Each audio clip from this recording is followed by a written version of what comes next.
The question is this: how do I change the text size on my iPhone? And then how do I change it back? Let's go take a look at this. I'm going to go to settings on my iPhone.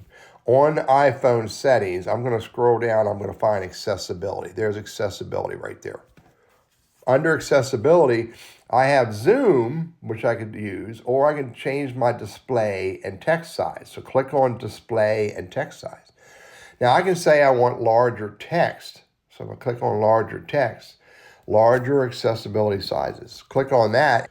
And then I can take the scroll bar at the bottom. I can drag it down to small, or I can drag it all the way up here to A for large. So when I do that, then I can click the back button. Let me say there's no save. Just click the back button. Click the back button again. Click it again. And then I can scroll all the way out and I'm on. Now, interestingly enough, my icons don't change. But if I go into, let's go see what happens if I go to LinkedIn. It doesn't change that either. It only changes it on the iPhone. Now, that's interesting. Let's go back for a moment. I'm going to go back to, let's go find something else that may change. Let's go to Mail.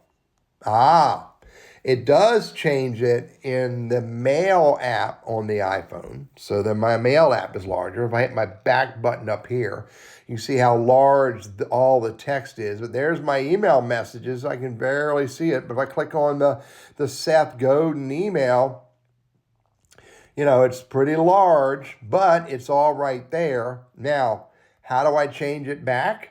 If I come back out of here or I just close the Mail app, I'm back to my home and I go to Apple stuff for me. This is where I put my settings. Go into settings.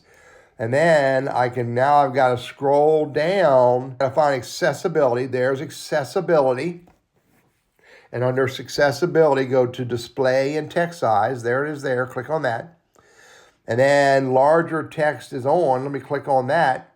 And now the scroll bar is at the bottom. I can scroll this back down to whatever size I want.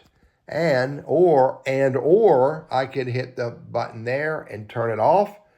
And now it's back to normal size. But remember, using accessibility in the large font feature does not impact all apps. I tested it and it impacts the Mail, which is an Apple iPhone app. And also tested it, it impacted Facebook. It may impact others as well, but you're going to have to test the apps that you're using to see if this process will change the size of the font in those different apps. And if you can change it back, which you should always be able to change it back.